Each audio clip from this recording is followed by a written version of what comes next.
Welcome to HDTV. You're now rocking with your boy.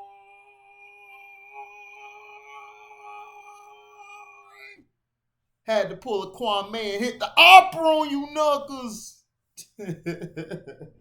What's going on? If you're watching the playoffs, I would like to say, the NBA ain't gonna be looking at my videos. I'm too small. The officiating is trash. I want to say that first and foremost. Um, Game one, the first game was the Miami Heat and Milwaukee Bucks. I'm not finna go down the stats of the numbers. This isn't gonna be a long video because I'm probably gonna do a StreamYard to the Philly. I'm gonna try to probably do all the games. I'm gonna try to do all of them today. This is my thing. I am sick and tired of teams shooting all these damn threes and the three's not working. You know, the three isn't working at all and everything. The three's not working. It's not I think people at times want to make the three ball the best thing. And if you're not hitting the three-pointer, go to the mid-range. It's okay. It's okay to go to the post. It's okay to run back screens. It's okay to go to the basket. The basketball IQ overall is a F to me. It's terrible. Guys don't know how to play fun. Even when you play on the streets, playing with your boys 5-on-5 or 3-on-3, 4-on-4, 2-on-2, 1-on-1. It was a level of IQ where you knew how to pick your spots. You knew where to go. You knew how to gauge and control the pace of the game. The Miami Heat, I give them this. The Miami Heat, they're going to give problems to the Bucks. Bam and Jimmy Butler didn't play well at all. And they still almost beat the Bucks. I thought they should have beat the Bucks down the stretch. Middleton hit some clutch threes, which was, not clutch, he hit a three, but he also hit that fadeaway to end the game, which for Middleton, that was great because that gives him confidence. Drew Holiday compared to Eric Bledsoe, oh my gosh, if Eric Bledsoe would have been in this game, the Bucks would have lost by 10, 15 points and it would have never went to overtime. That's just facts. They would have lost.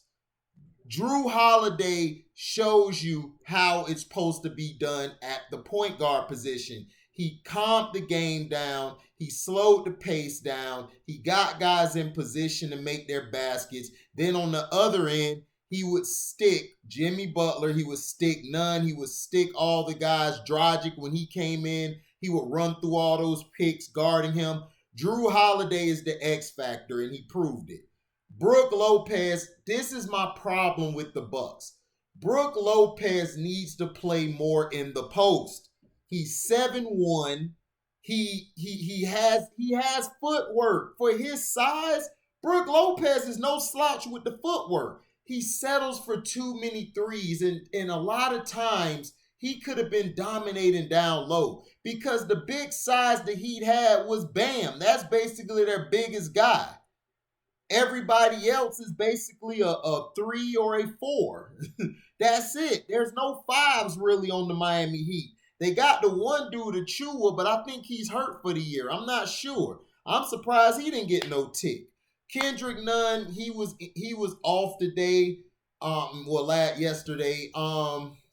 Tyler Hero was terrible. He hit a couple shots, but he was terrible overall. Shout out to Duncan Robinson. Duncan Robinson really saved him. In the first half, like throughout the game, Duncan Robinson was hitting big shots. Now, is he going to have that this next game? Giannis started off great early. As the game was waning, we started seeing Giannis kind of slow down. Like, he wasn't really being the same dominant force he was in the first and the second quarter. Giannis also, I don't know who their trainer is or their their athletic guy who helps the team, their shooting coaches, they have got to work with Giannis on his free throws. Giannis needs to be shooting 20, maybe 50 free throws. He needs to shoot free throws. That's all he needs to work on, that mostly. I want to see Giannis post up more. I believe Giannis has a good post game. He just doesn't continuously do it. He's always trying to run guys over and lay it up over them, a dunk on them. A lot of times that's not going to work. I need Giannis to work on his mid-range and his post game a lot more during this off time and work on getting to that area. Top of the key, that's fine sometimes, but I don't want to see him up there all the time. He did a great job of moving around, setting some screens for guys to get open. DiVincenzo played out of his mind. He had a good game. Connaughton is good. Brian Forbes, the pickup from San Antonio, was the best pickup. Him and Bobby Portis. Bobby Portis dominated the second quarter. He dominated it. Brian Forbes was dominating throughout the game off the bench, hitting big mid-range shots, hitting a three, coming off the screens. He did his job. Middleton growed some nuts. I can't get on Middleton. I can't call him no nuts Middleton. He actually played what he was supposed to play. He did his job, which I give him a lot of credit for, because, man, it was looking shaky. It was looking real shaky with him. So, but he held on. He did his job. He did what he had to do. And much respect is earned. You have to have much respect given as well as much respect earned. And the Bucks played good defensively. Now the Miami Heat, Butler was off, but Butler down the stretch is going to do what Butler do. And that's why I felt like the Heat should have traded and got James Harden. James Harden would have taken most of that pressure off of Butler early so Butler can close. Because at times, him and Bam, they go stretches without scoring. Bam was off. He was terrible. And they still only lost by 2 points. They lost by 2 off of a big shot by 1 or 2, I believe. I think they lost by 2. Kendrick Nunn has to learn how to go more down low, attack the basket, hit the mid-range more. That's his problem. He spends too much time on that perimeter. Him and Hero, they have to learn how to get to the mid-range. If they make those shots in the mid-range, the Miami Heat win this game by 3. The Miami Heat should have won this game. They should have won this game. Now, the officiating, you could blame it and say it had a problem here and there, but we know what's going on. The officiating sucks. They sucked in all the games to me. The officiating is terrible. That's one thing, but they're going to be terrible. That's just the way it is. But for what the game was, it was a good game. Butler, Ariza was real off. Before he hit that big 3 in the corner to put them back, I think to tie it or put them up some, Ariza was cold. Iguodala was terrible. Dragic balled out for a little bit.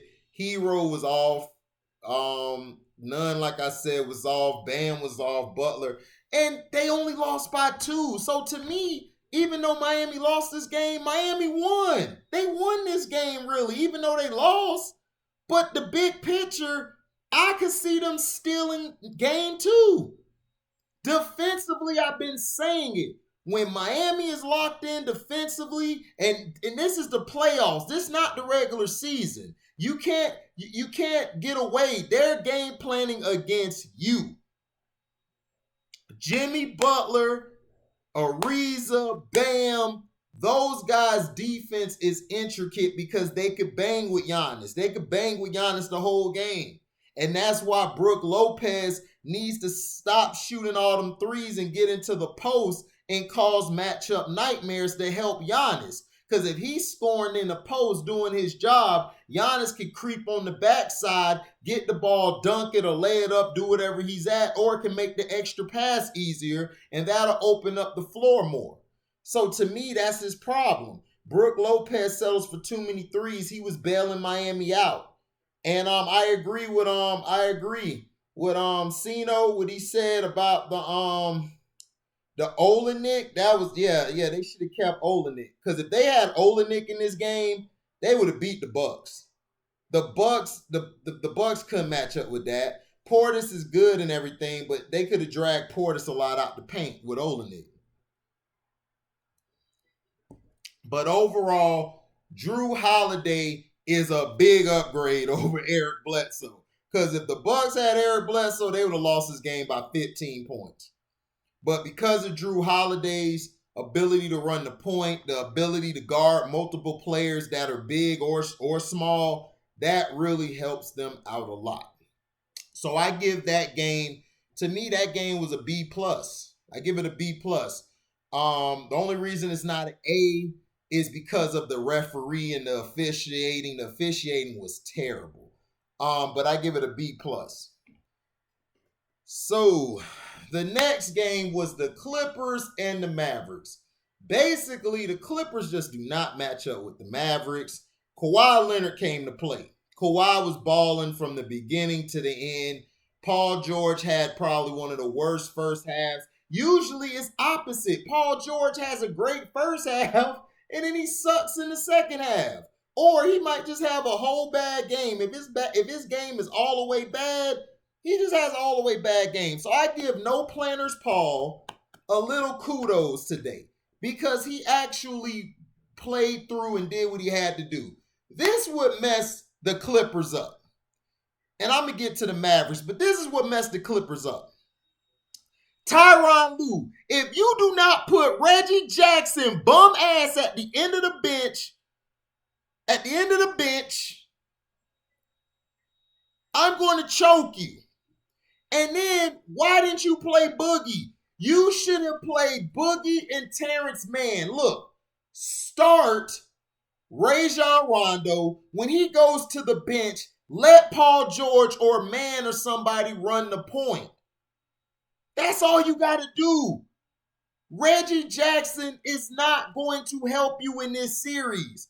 Marcus Morris, he had a bad game, but that's Marcus Morris. He reminds me of the O'Bannon brothers, him and his brother. It's just that they're playing in a weaker era now, so it's easy for them to go off. If the O'Bannons played in this era, they would have survived.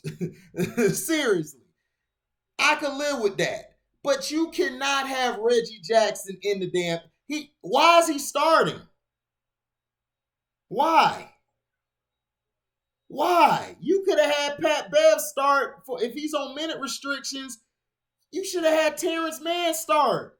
You had Terrence Mann starting during a lot of parts of the season, and they did better than when they had Reggie starting. Reggie Jackson is not good. He shoots the ball inexplicably. Defensively, he is a big liability. I don't know what it is. He can't play defense. He can't do nothing. And then when his shot is on, he'll start jacking the ball up, and then that's a bad thing. The guy is just, he just doesn't need to be in the game. You need to put him at the end of the bench. Ty Lue, you should have played Mann. You should have started Rondo, and you should have played DC. You would have been fine. Serge Ibaka, I'm fine with that, but you should have had Serge come off the bench. You should have had Zubac started off. I think he did have it because I didn't see most of the first quarter. So I believe he had Zubac starting, I believe. But you should have had Boogie running in there doing his thing. You should have had Boogie playing. And then you implement Serge later. You should have had Boogie. Now, defensively, you guys have got to learn how to box out. This is a Clippers problem. They give up too many offensive rebounds. Not only that, their switches on the perimeter, they did good actually. The problem is the Mavs were just hot. The Mavs were making big buckets. Luka Doncic really didn't do nothing in the second half. He kind of was fading away. The guys who stepped up is what I've been saying all year. Dorian Finney-Smith and Tim Hardaway Jr., Jalen Brunson, and the other guy, Josh Richardson. They are your guys. That is your key role players. Because all of them, what they have in common, they can score in the basket, they can shoot the mid-range, and they can shoot the three, and they can defend. They can defend. They can defend 4 positions, maybe 5.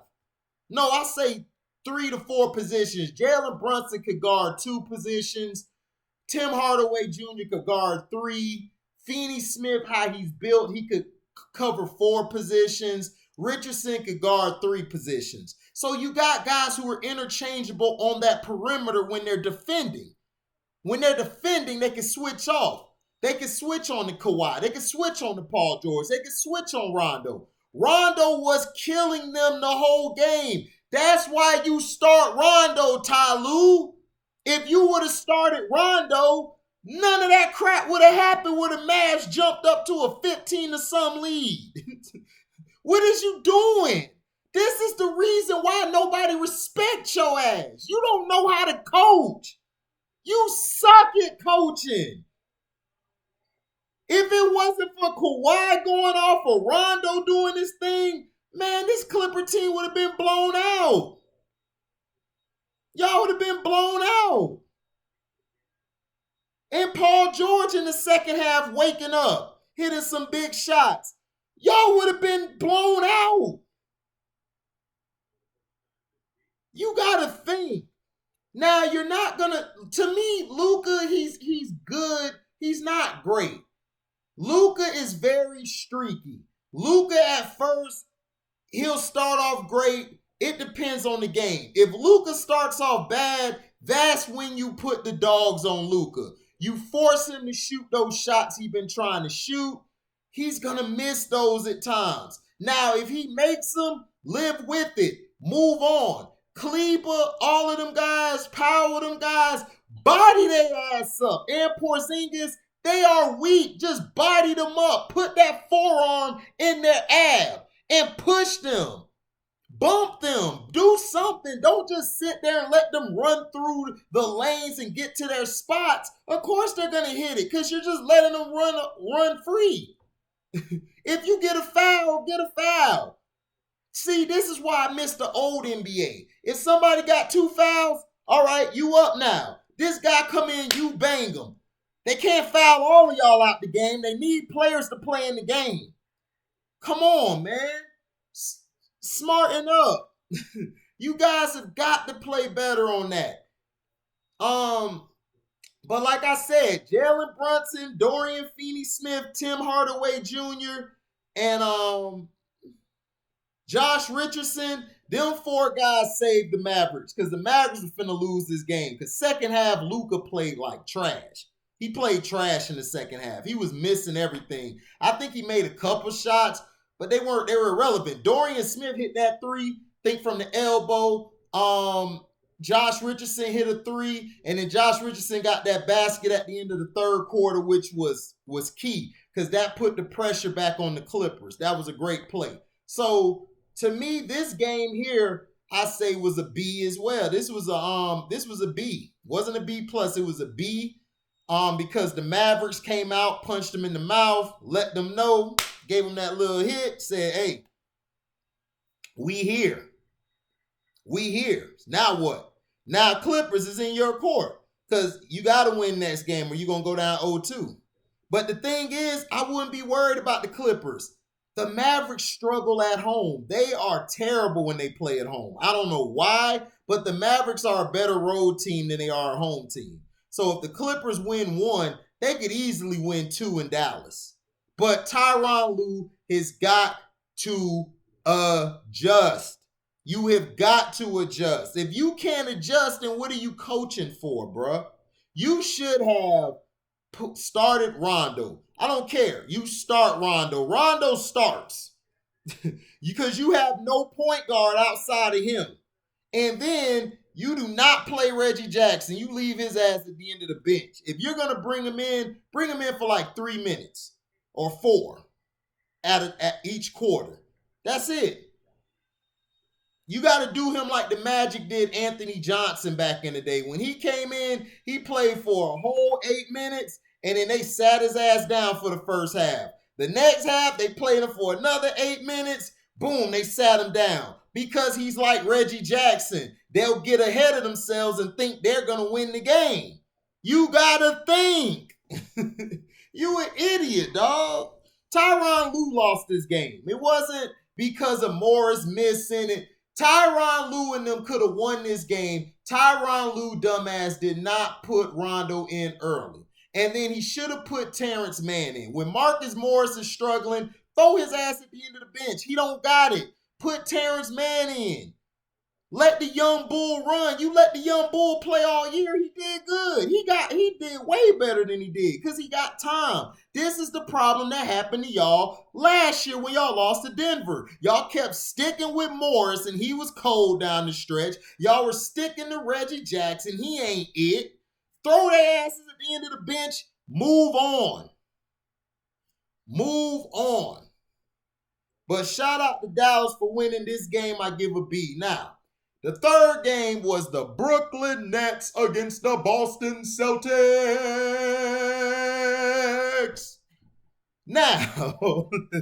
Now, Jason Tatum was killing them early. Kemba Walker was going to work. They were balling early, but this is the problem with Boston. Boston's problem has always been, what, fellas? Close. What, fellas? Close. All right, everybody in the background said close. That is your problem. They cannot close. And then they start trying to play one-on-one. It's like, what are you doing? Move the ball. This is the Celtics and Nets. They are the same team. The only difference is the Nets can close. And yeah, the Celtics are a little better defensively. The Nets defensively, I do not need Kevin Durant playing the 5. I'm sorry, I hate it. Kevin Durant's going to hurt himself or wear himself out, and you won't be able to use him down the stretch. You're stressing him too much. Claxton, you have Jeff Green, you have Blake Griffin. You run those 3 at the center. My thing is this, you should have gotten a center on your way, a real center on the way to the playoffs that can add with Claxton. You guys are too small in the middle. You guys are too small. To me, the Nets are going to struggle the next round. This round, I don't see them struggling because the Boston Celtics problem is you got Fournier for one. That's your problem. But Fournier is who I thought he was. He's a role player. That's it. He's not a number 2. He's not a number 3. He is a 4th, 5th, or 6th option. That's all he is. He's a role player. Kemba Walker has got to be a little more aggressive. Because at times he tries to get into this passive. Look, man, F all that passiveness. I need you to be aggressive at times. At times you got to be aggressive. Not all the time, but some of the time you need to be aggressive. Jason Tatum was doing well. Second half came. Him and Kevin Durant were getting into it. KD just basically put him to sleep. Kevin Durant played great defense. Well, I ain't going to say great. He played okay defense. And it helped the team. Kyrie and James Harden. The only problem is the Nets were struggling in the first half because they were missing shots. They make those shots any other day. The Celtics, to me, they don't know how to continue. They don't know. They've never been a strong offensive team. And this has been the problem for the Celtics. The Celtics have the pieces, but offensively, they are an F. They don't know how to get to the mid-range or to the inside. When Tatum gets to the post and gets to the inside, that is when they're dangerous. But he doesn't do it. He wants to shoot these damn threes. It's like, Tatum, stop it. Your 3 is off right now. Go to the hole. He started doing that as the game went on. And the officiating was real terrible all day. So I could talk about the officiating, but it was garbage. That's just how it is. The Brooklyn Nets, Bruce Brown, wherever. I think they got him from Detroit. Shout out to Detroit T. I think they got him from Detroit. So he's a guy who is tough. He could defend at least, he could defend up to 5 positions because his arms are so long and he's so stocky for his size. He could get all in your back. So you try to turn around, he could push you off your spot, mess your shot up. He was giving it to Kemba Walker in the second half. Bruce Brown just locked him up. Shamit, he didn't do nothing. Joe Harris was okay. He got to the hole a lot. James Harden got to the hole. Basically, in the second half, the 3 stars woke up and they basically blew Boston out. They just beat Boston. KD, Kyrie, and Harden. But to me, they started balling when they moved the ball. When they moved the ball, the Nets are dangerous. You can't beat them. But when they do this one-on-one crap, that's killing them. That's really killing them. So they have to move the ball. Next game, you got to move the ball. And defensively, you have got to you have to communicate. Because Claxton on one play was helping when you already had 2 Nets defenders on Tatum. Tatum just hit Robert Williams and Williams just dunked it. Robert Williams was dominating down low. The Celtics, if they go to him more down low and put pressure on the Nets, this will be a 7-game series. I'm telling you. They need to attack the inside more. The Nets are weak on the inside. You can beat them on the inside. But if they're selling for them threes, like Marcus Smart shooting them threes all day, shooting the mid-range, but not going to the basket, you're going to lose in 5. So that's how I look at it. This game was a C-. I thought both teams played terrible to me. The Nets and Celtics both were terrible. It's just that the Nets had KD, Kyrie, and James Harden. That's the only reason they won. But overall, the Celtics, their supporting cast, they were okay. Pritchard, he was getting crossed all day. Kyrie Irving was breaking his ankles. He was like, "You want some again?" Wet. I was like, "Oh my God." And then you saw how he got Fournier. He just said, "Do, do, do, do," and laid it up. I said, man, hey, Kyrie is the most skilled basketball player in the league. I'm sorry. I thought it was Kawhi. Nah, Kyrie's the most skilled, dog. I'm sorry. Kyrie is a monster. Oh my God, his footwork is impeccable. It's impeccable. He is the most skilled player in the league. It's not even close. Now, that game gets a C- because I felt like the Celtics went too much one-on-one at the end. And to me, Tristan Thompson is just trash.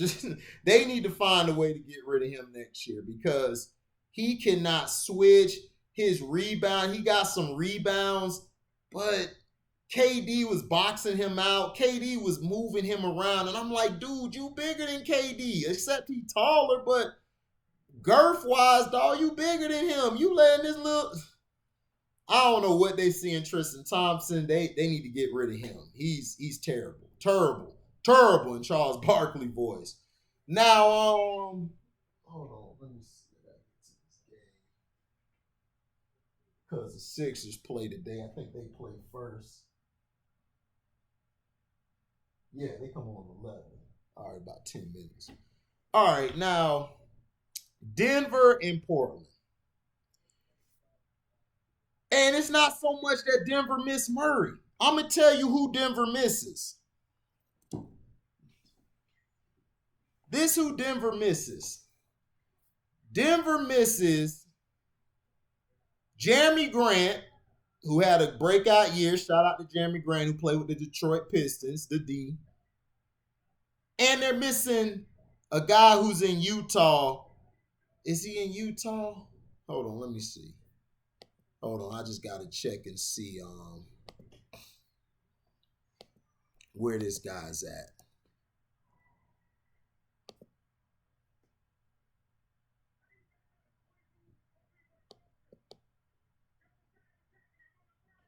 Okay, yeah.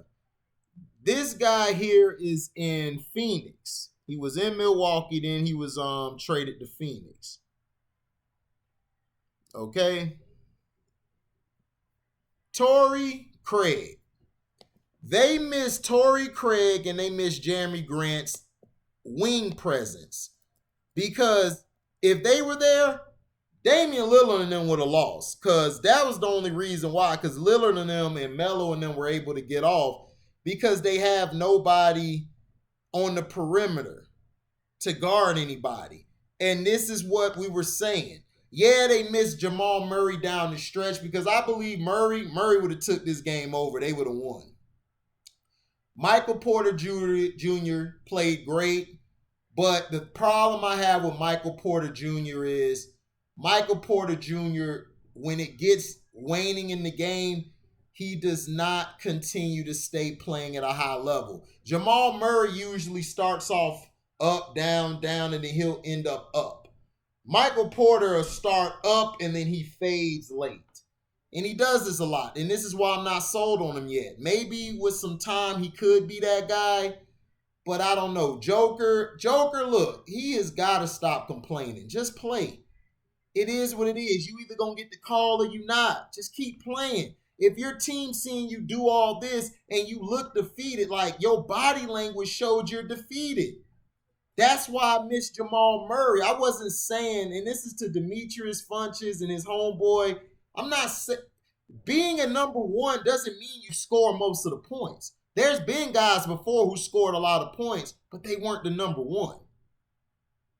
The thing is, it's about your body language. It's about how you feel. Jamal Murray, when he's playing, I'm still intimidated by him because his body language stays the same. He's still like, man, we could win this. That's a leader. What I saw on the sideline, if they had that guy last night, they would have beat the Blazers. The problem is Joker, he has number one talent, but he has a number two personality. And this is what we see. It's not his fault. It just is what it is. Luka does the same thing. When things are down and it's not going their way and they're getting the call, they doing this too much. Your teammates see that. If your teammates see that you're the best player on the team and you're basically body language-wise giving up, they don't want to play no more. Kawhi Leonard, even though he's quiet, Kawhi Leonard's body language stays the same. We still got a chance. That's why the team follows him. Whether they win or lose, they will follow Kawhi because of his body language. Kevin Durant, his body language stays the same. The only time his body language waned was when they lost that series to Golden State and him and Russ was on the team. That was it. Other than that, Kevin Durant keeps the same body language. Confident. Let's do it. Kyrie Irving, same thing. Confident. Let's win. James Harden stays the same. Whether he's no nuts Harden in the playoffs or he does have it, he stays the same. Your body language shows how much you are or what you are. Seriously, your body language shows if you're that guy. And Joker last night, you got to snap out of it. You're not getting called, so what? Dame Lillard went off, but there were some points Dame Lillard was bricking. Y'all could have took advantage. If they had Torrey Craig and Jeremy Grant, the Blazers would have lost because the Blazers don't play no defense. You probably got Covington who can play it. Nurkic, he's okay, but he's too slow foot. Anthony Simmons comes in. He's pretty good. I like him. He plays a little good defense. And Norm Powell plays defense, so that's cool. But that's it. Dame and CJ ain't no defensive guys, and Carmelo, he's okay, but he's not no defensive stopper. I pay him to dominate on offense and get rebounds. So the Nuggets, the Campazzo guy, he's okay. They're like the offense runs efficient. I'm like, I don't give a damn about efficient. I give a damn about winning. I don't care if the offense looks sporadic. If we're winning, we're winning.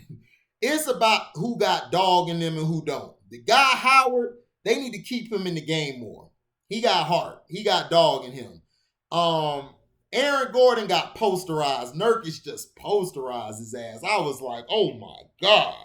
it was nasty. I was like, ooh. Kawhi had a body earlier. Kawhi body Cleaver. He just, dude, everybody was standing over like, what? Now, see, that's what I like. But in this game here, the Nuggets had the lead. Porter Jr. was going off. Porter Jr. down the stretch started going to the hole more. But this is Denver's problem. Stop shooting threes. If Denver would have cut that 26 to 30 attempts down to like 15, they would have won this game. They were just shooting dumb shots. Just go to the hole. Gary Morris. Go to the hole, man. Is it Harris? No, my bad. Marcus Morris. No, it's not Marcus Morris. That Morris kid for the Nuggets. He need just go to the hole. And I think they were missing Barden. Paul Millsap. They should have let Paul Millsap go. They should have kept Jeremy Grant. Millsap is a wash to me. He's done. He's done. You gotta let him go.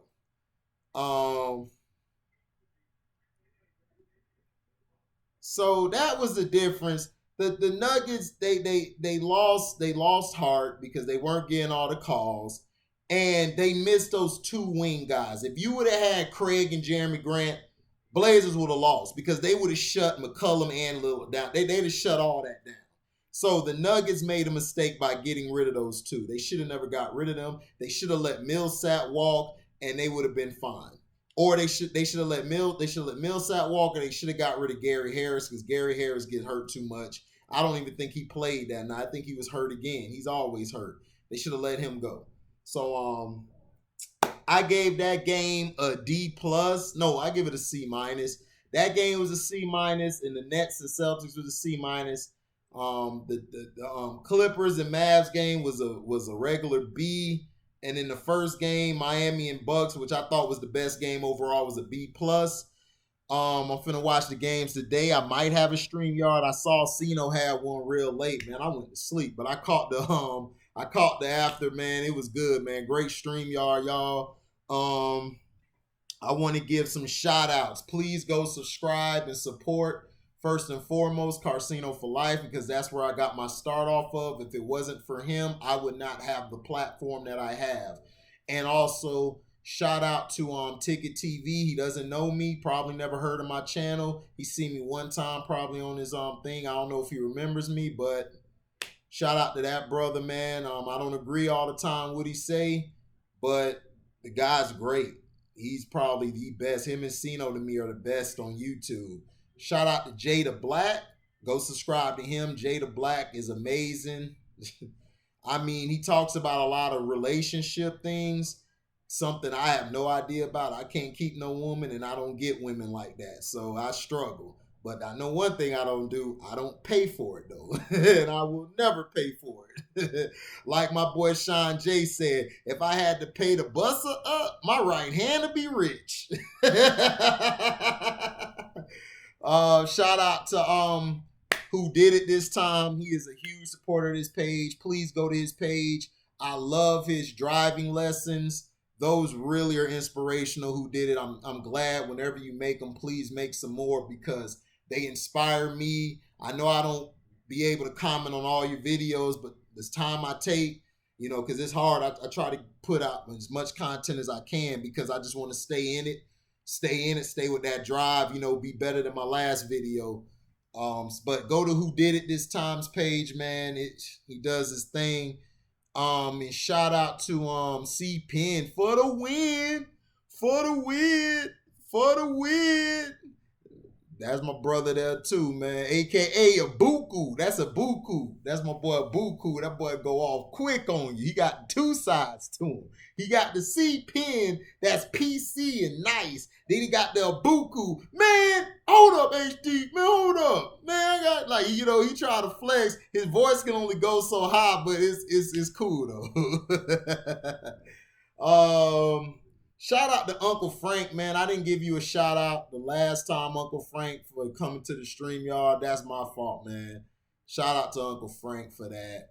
Shout out to everybody. If I missed you, Nick, Valentine, Andrew Walker, Detroit T, everybody. If I missed you, I apologize. I give you a shout out. LB So Wavy. Um, shout out to them. Um, Shout out to my bro Cool Beans. Shout out to Rick Turner, Simo, Cliff, and Tracy. Their show is On the Mark. Please check that out. Like I said, I don't have to agree with everybody, but if we're family, we're family. Don't take it personal, when I'm speaking my stuff, because at the end of the day, if you needed help, I'm gonna help you. Especially Rick Turner, man. Especially when I was teaching, he was there to he was security, man. He was really helping us out a lot, and I give him respect because even though he's on the blue pill, but I give him respect because he cared about those kids and he cares about the neighborhood and he wants to better the hoods and better blacks and big them up. But if I missed you, man, I apologize. Sorry. But oh yes, please subscribe to Kwame Bus Life, Kwame Brown Bus Life. If you are using his videos, he is going to start charging you and telling you not to use it. He's only going to let a few people do it, like Jada Black, Ticket TV, Tommy Sotomayor, and Carcino. He's going to let them use it because they've been giving him love and putting his telling them to go subscribe to his page. So he doesn't know me. I'm too small, guys. Like I said, I'm small, but we're going to build this organically. Even if it take 10 years, if it take 20 years for me to get to 1,000 subscribers or whatever, man, hey, it don't matter. I just go by the support I get. If I only reach 500 ever, all I know is all you who subscribe to me, man, you're going to have fun and you're going to be informed about anything. I like to talk about different stuff. But that was my recap of the first games. So please let me know in the comment section, what did you feel about the games? Tell me, how do you rate the games? The best game was Milwaukee and Miami. I gave that a B+. The second game, which was the Clippers and the Mavericks, I gave that a B, a regular B. And then the last two, Brooklyn Nets versus Celtics and Denver versus Portland, I gave those a C-. So thank you for listening. Like, comment, subscribe, and share this page to all your platforms. Please hit the notification bell to select all so you can receive content. We're going to have a lot of content coming. I'm finna bust some more videos out as the day goes on.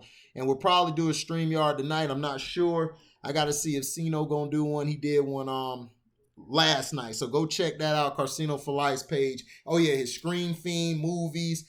That's a good underrated page. One Crack News. That's for news, informative. That's an underrated page. And then you got his Patreon. Please be a VIP member, man. I'm paid at $25. Yeah, it's $25, but guess what? You get a lot of information, not just on sports or people who play sports and that. You get to learn about the politicians, about the birth of Christianity, all of that stuff. The birth of Christianity part 1, man, that's when he got me hooked. I got to see if he put part 2 up yet, because I think he said he had some problems yesterday, so he's going to put part 2 up today. But and if you do love what you like, please donate to the page. Even if it's $1, donate to the page. You can cash at me $1. I accept dollars. I accept 50 cents.